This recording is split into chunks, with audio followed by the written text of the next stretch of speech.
Il ne s'agit pas d'une fabrication abstraite. Cet art poétique, je le vis moi-même depuis 50 ans, je le prie, je l'agis sous toutes les formes et sous tous les aspects, dans une œuvre qui s'étend à toutes les régions du sentiment et de la pensée. On ne saurait plus exactement marquer l'importance de cet ouvrage, mais je crois qu'il ne sera pas très facile de résumer ces traités. Eh bien, je pense que l'idée fondamentale de cet ouvrage est dans le fond assez simple et qu'il n'est pas impossible de le résumer en très peu de mots. J'ai été toujours frappé du fait que la connaissance proprement dite, c'est-à-dire de la perception de l'influence extérieure, soit par l'organe des sens, soit par celui de l'intelligence, n'est pas le résultat d'une faculté particulière, mais de l'être tout entier.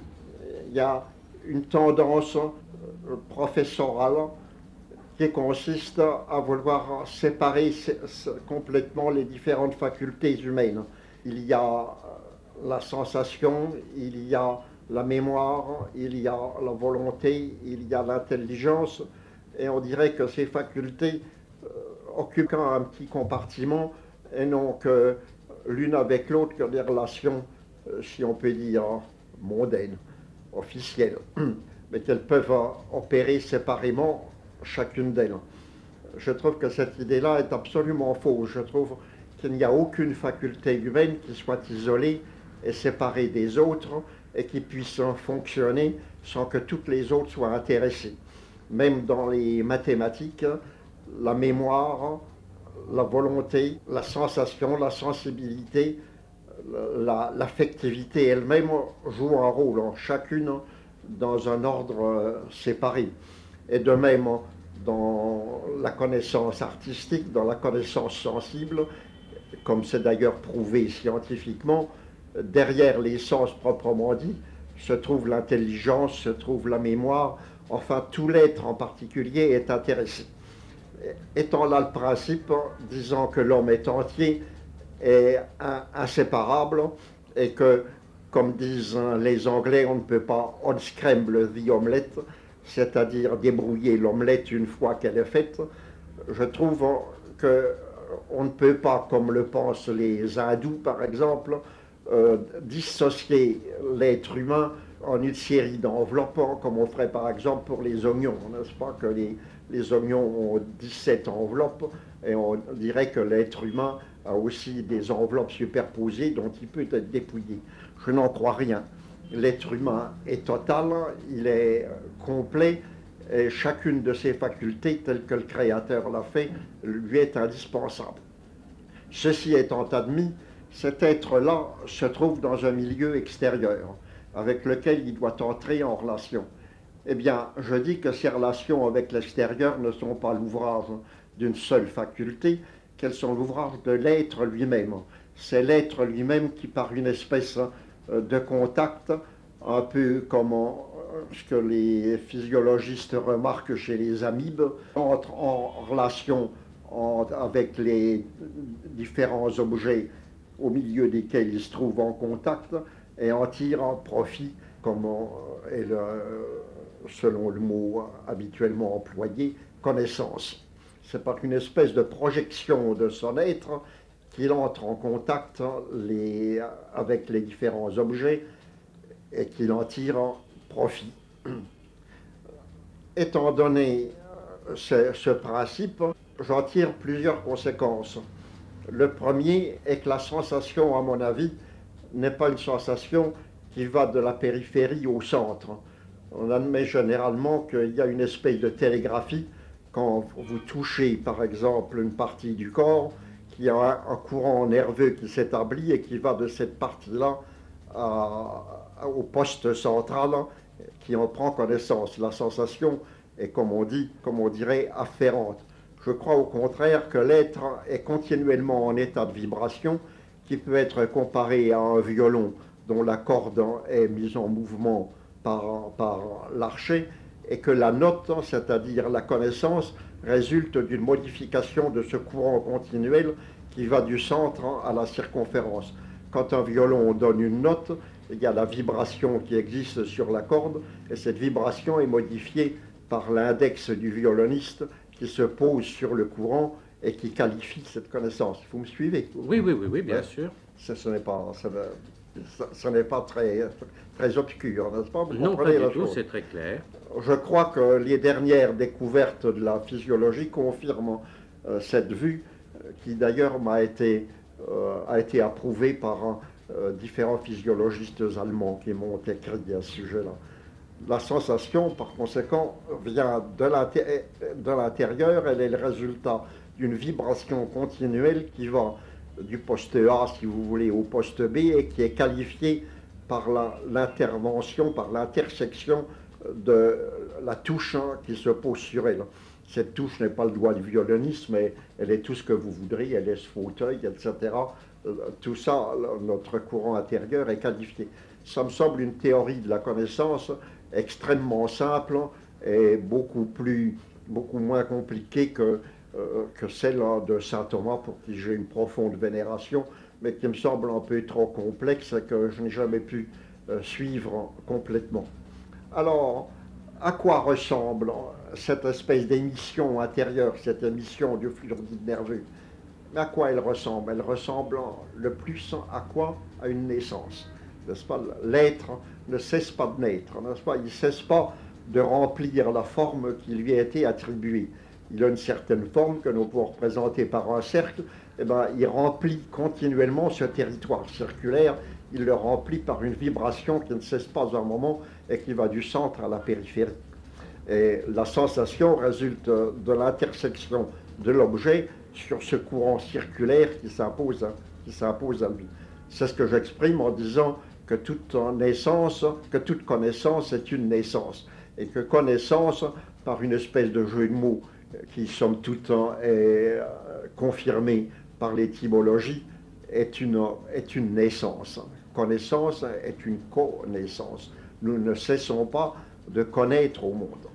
C'est-à-dire notre connaissance est l'œuvre de l'épanouissement circulaire constamment de notre être en état constamment de vibration, et sur lequel viennent s'insérer des touches diverses qui sont les objets de cette connaissance spéciale. Alors je développe l'idée en la reportant du domaine des sens à celui de l'intelligence, et finalement des conséquences que ça peut avoir au point de vue de la vibration de l'âme séparée après la mort, qui n'est pas dépendante de ses organes, mais qui dépend toujours de ce mouvement de vibration, de plus et de moins, de gambe, de la brève et de la longue, la systole et le diastole du cœur. Toujours vous trouvez dans la nature, et spécialement dans l'être vivant, ce rythme d'une rémission suivi d'une tension. De là, toute mon idée au sujet de l'art poétique, c'est l'art de la nature de fabriquer tout ce qu'elle fait. J'espère que je ne suis pas trop obscur. Mais je crois que ce que nos auditeurs auront surtout remarqué, c'est le caractère singulier de cet art poétique, où semble-t-il, il est si peu question, pour le moment tout au moins, de poésie. Cela ressemble plutôt à un exposé métaphysique, et ce que je voulais vous demander, c'est pourquoi vous avez donné à cet art poétique ce caractère de traité et d'exposé systématique. Ce n'était pas pour vous des idées tellement nouvelles. En réalité, on retrouve ces idées dans vos œuvres antérieures. Ce qui est singulier, c'est que vous ayez éprouvé le besoin de faire cet exposé systématique. Eh bien, il faut remarquer d'abord que ce traité intervient au moment où j'avais fini de digérer complètement les 2 gros tomes de saint Thomas, comme avait recommandé mon confesseur, et qu'elles en sont en quelque sorte l'émanation.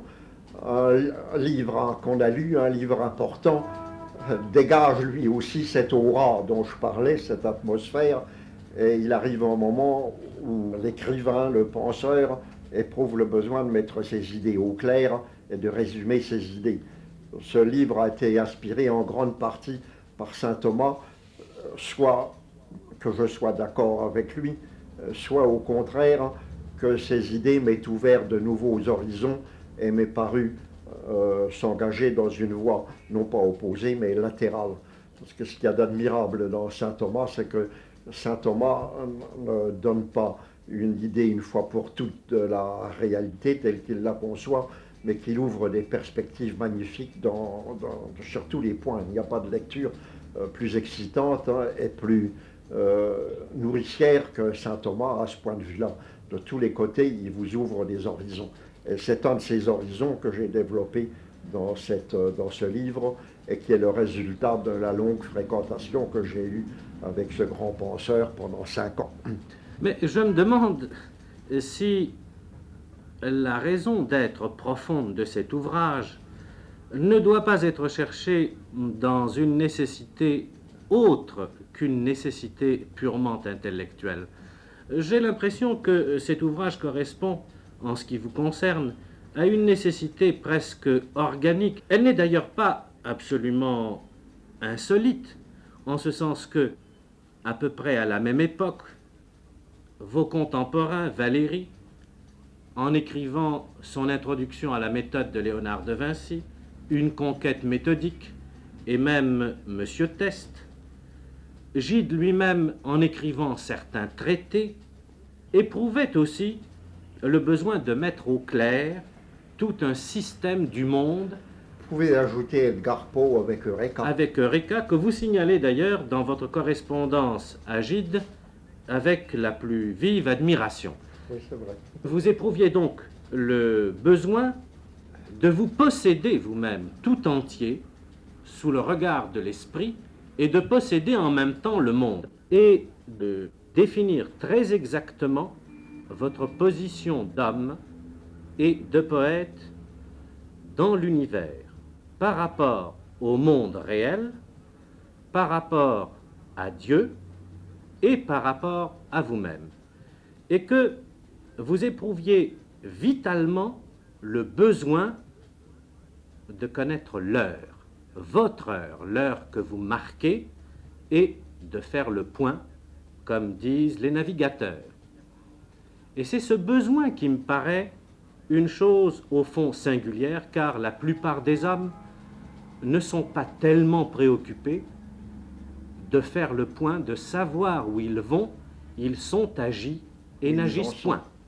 C'est cela. Eh bien, au fond, tout cela, c'est la conséquence de la grande leçon que m'a donnée Mallarmé, à peu près la seule que j'ai retenue de son enseignement, parce que Mallarmé était surtout un enseigneur, un professeur. Cette grande leçon consiste dans ce mot, qu'est-ce que ça veut dire?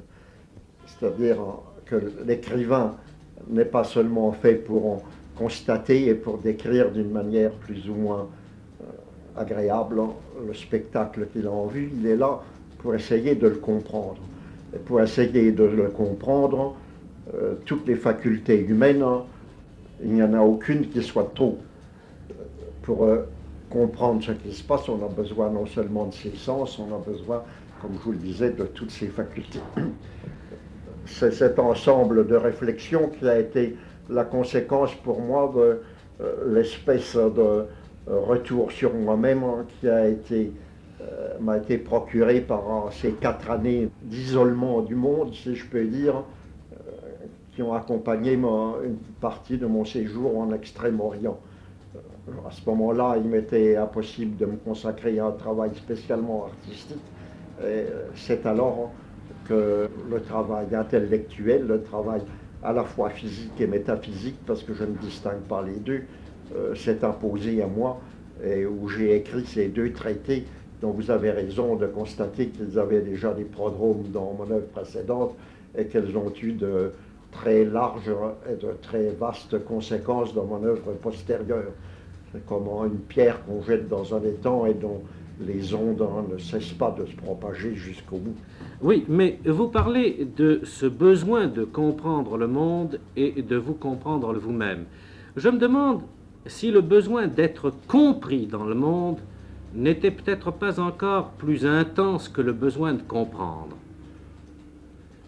Oh, je ne crois pas que j'ai eu beaucoup de retours sur moi-même à ce sujet-là. J'étais tellement intéressé par ce qui se passe au dehors que je faisais en somme assez peu de retours sur moi-même. Je ne me suis jamais, je n'ai jamais été tenté par l'introspection. Je ne me suis jamais trouvé moi-même spécialement intéressant. J'ai trouvé toujours ce qui s'obligeait à moi, les problèmes extérieurs que j'avais à résoudre, beaucoup plus intéressant que mon observation intime. Je crois que l'introspection, que le regard retourné sur moi-même est quelque chose de contre nature, d'assez malsain et qui finalement n'aboutit pas à grand chose. Plus on retourne sur moi-même, plus on travaille à se fausser. Dans la science actuelle, il y a ce qu'on appelle l'équation de Heisenberg qui dit que quand l'observateur se mêle trop à ses observations, il fausse son observation. Eh bien, c'est un peu la même chose. Si vous retournez votre observation sur vous-même, vous en faussez l'objet. C'est ce qui arrive pour Proust, pour tous les gens qui s'occupent d'introspection, pour qui l'introspection a un intérêt spécial, c'est que très vite, ils arrivent à poser pour eux-mêmes, et loin d'arriver à se découvrir eux-mêmes, ils ne font que se tromper, qu'ils faussent l'objet de leur regard. Rien par conséquent ne me semble plus faux que la maxime socratique de Gnotis et Auton, connais-toi toi-même. C'est absurde, on ne se connaît pas soi-même parce que le fond de soi-même n'est rien et le néant, n'est-ce pas? Le vrai moyen de connaissance serait plutôt oublie-toi toi-même. Oublie-toi toi-même pour être absorbé dans le spectacle qui s'offre à toi, n'est-ce pas? Et qui est infiniment plus intéressant, du moins à mon avis.